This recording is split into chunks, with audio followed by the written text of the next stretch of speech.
So, orange guy, you have any idea what we're doing here? No. The name's Pumpkin, by the way. Pumpkin Tubbs is what my human called me. At least that's what my human used to call me before sending me to the shelter. Oh, right. Sorry about my manners. Fluffers Reginald Bottomscratch is what I got named. Still not used to this whole social conversing thing they pumped into our minds. So, what landed you in the shelter? Nice to meet you, Fluffers. So, seems my seafood affliction became a mite bit too costly for my human. Seafood affliction? What, were you, allergic to shrimp or... never mind. I get it.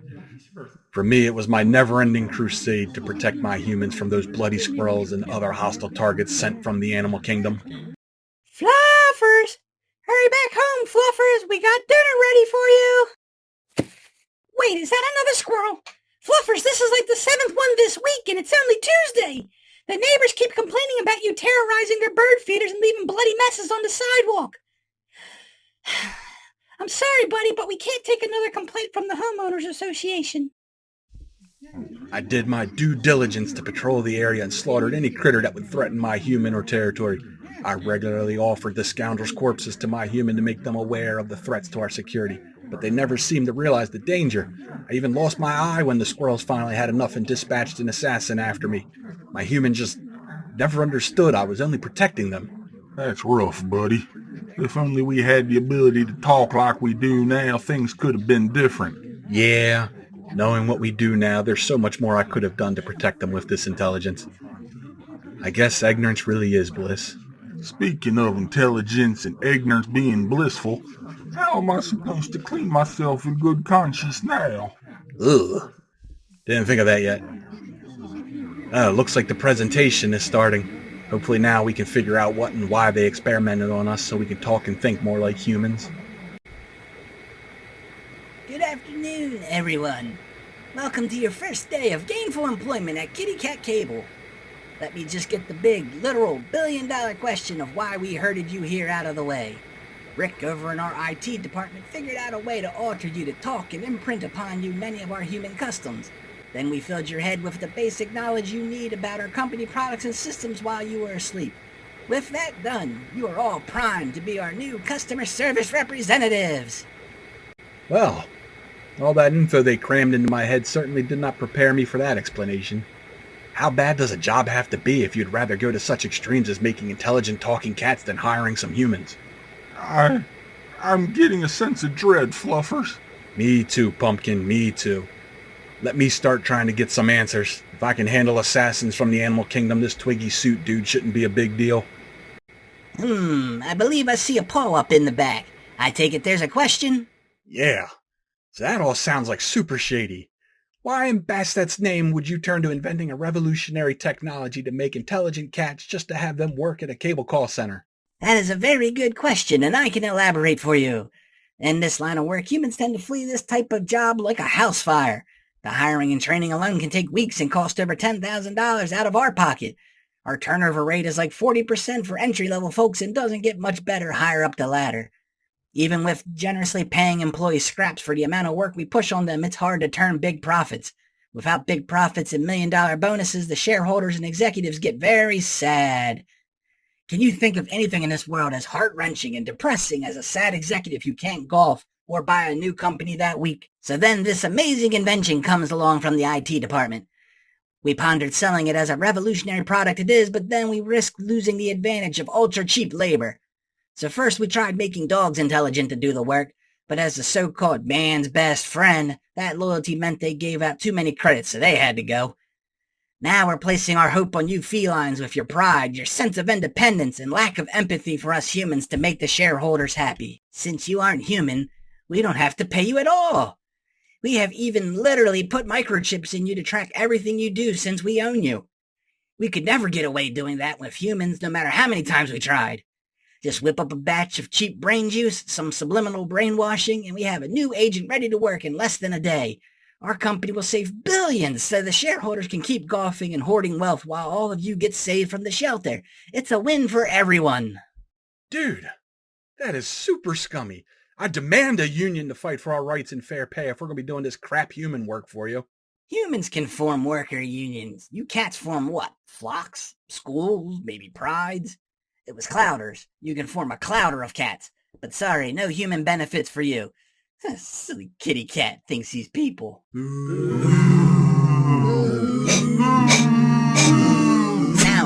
it's not like we won't be giving you any form of compensation.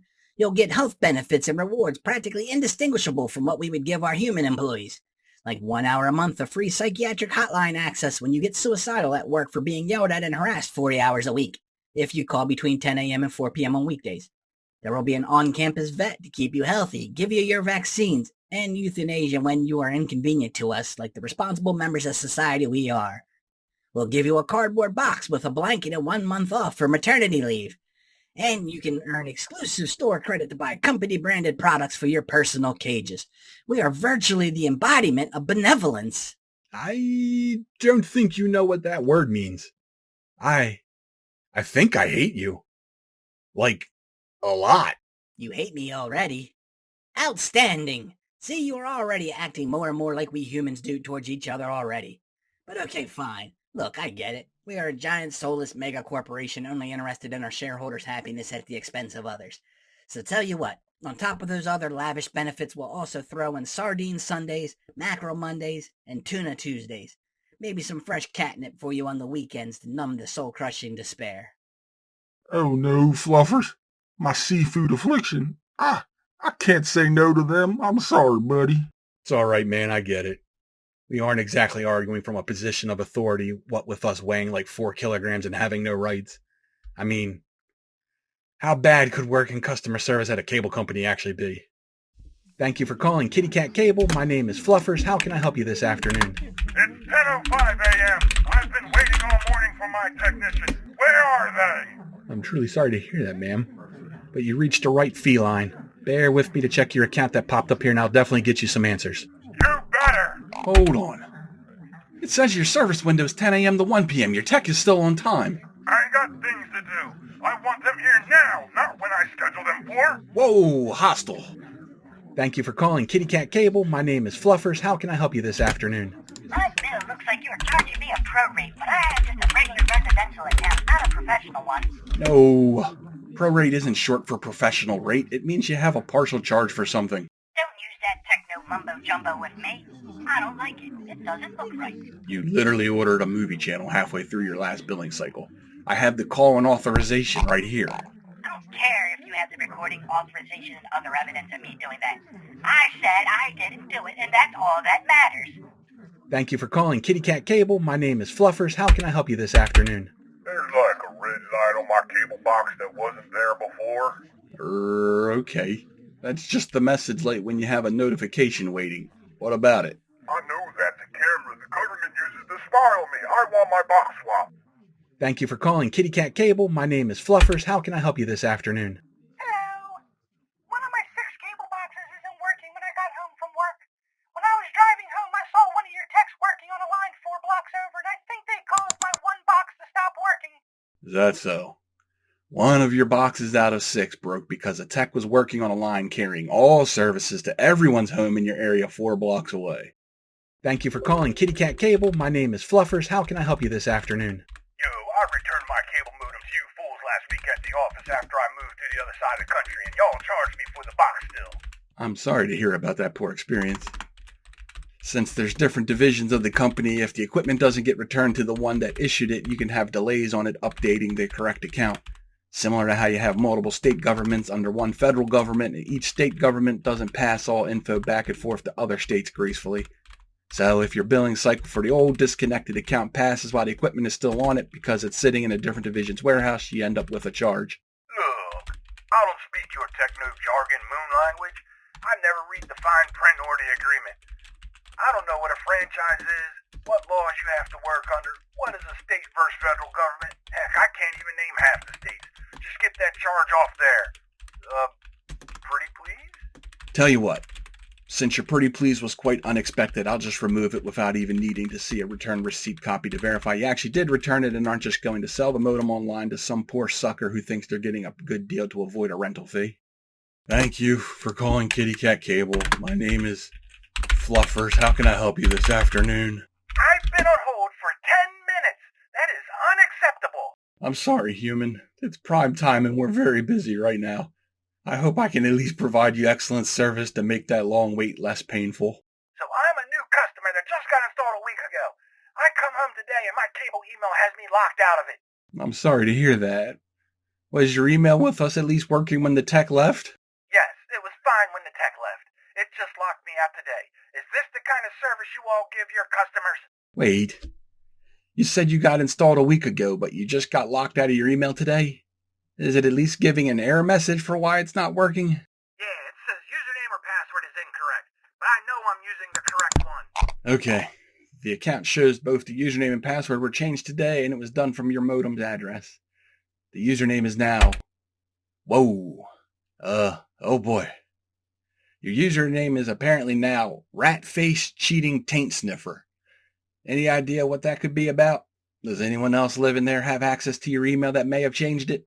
I don't know how it got that way. I didn't change it. Though, my wife does have access to the account, too. Did you ask her? I mean, it says the change was done from your home this afternoon. Well, I mean, my wife said she is divorcing me today, and she also had access to the email. Okay, well, sounds like you have a lot on your plate.